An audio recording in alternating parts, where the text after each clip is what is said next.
안녕하세요. 행정인 금융TV 김현영 교수입니다. 예. 오늘은 금융 분쟁에 관한 내용을 하는데, 금융 분쟁에서 보험 분쟁에 관한 내용을 좀 얘기를 해보려고 합니다. 일반적인 내용을 좀 말씀드리려고 하는데, 금감원의 분쟁 조정을 통해 가지고 이제 분쟁을 해결하는 방법입니다.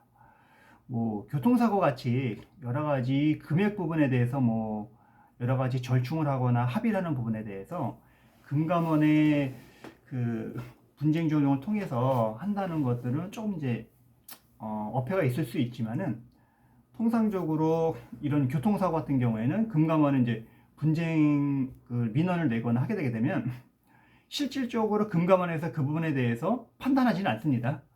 금액이 뭐 잘못됐다 하는가, 뭐 금감원에서 금액을 협의해서 뭐 절충을 해준다든가, 법원처럼 금액에 대해서 뭐 판단해서 해준다든가, 이런 건 절대로 없습니다.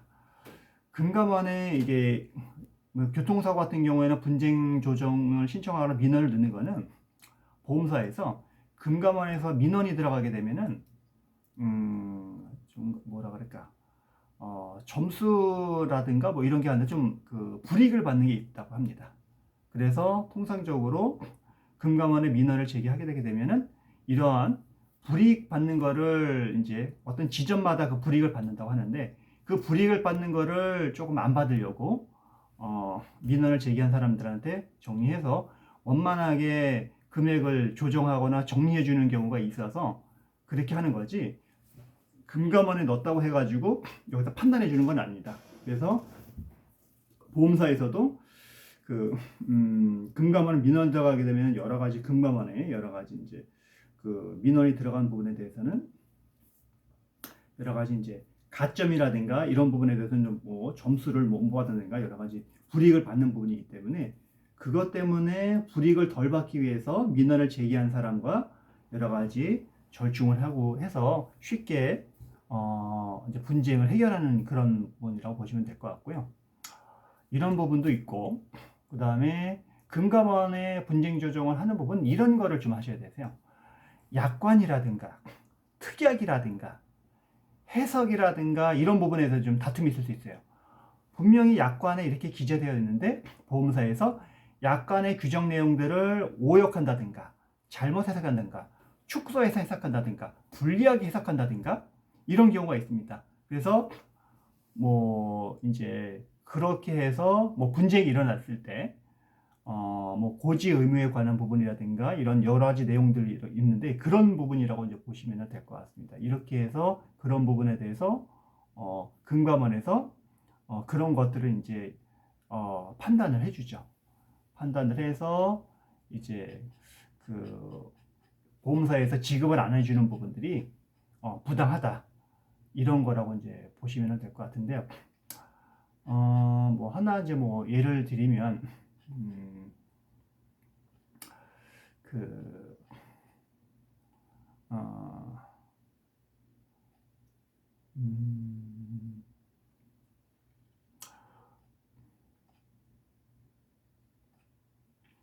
보통 이제 금감원에 들어가서 보시면은요, 여러 가지 조정례들이 많아요.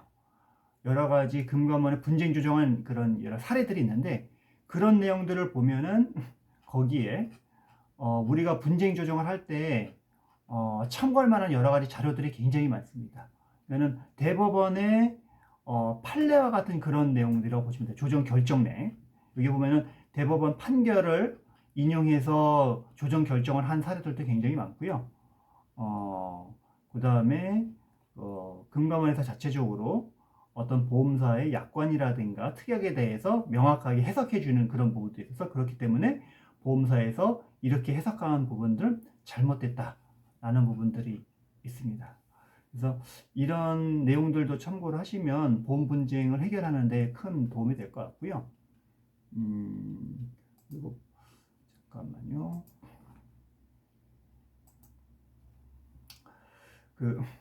다양한 부분에 대해서 여기 사례들도 많이 있어요.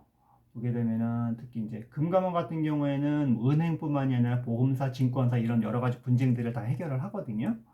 특히 이제 오늘은 이제 보험 사례니까는 뭐 예를 들면 생명보험 같은 경우에는 임상 의사의 방광암 진단에 따른 보험금 지급 여부라든가 계약자 난리 의무 위반에 대한 보험계약 해지 시에 이제 그 보험자 보험계약 해지의 어떤 적정성에 관한 이런 내용들이라든가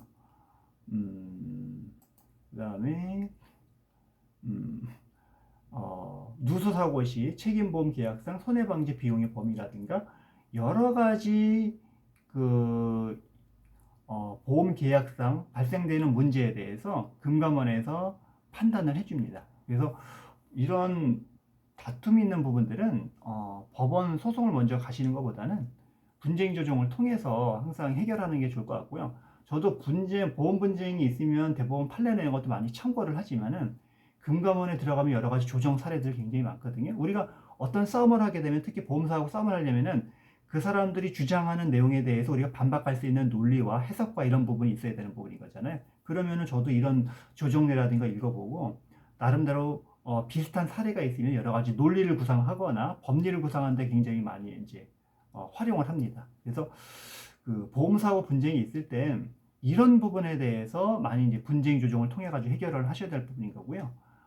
여러 가지 뭐 금액을 조정하거나 합의가 하거나 하는 거는 금감원에서 실질적으로 하지 않지만 이제 다만 교통사고 같은 경우에는 이렇게 늦게 되게 되면 뭐 불리한 어떤 점수 받는 부분이기 때문에 보험사에서 그 금감원 민원을 취하를 해주라.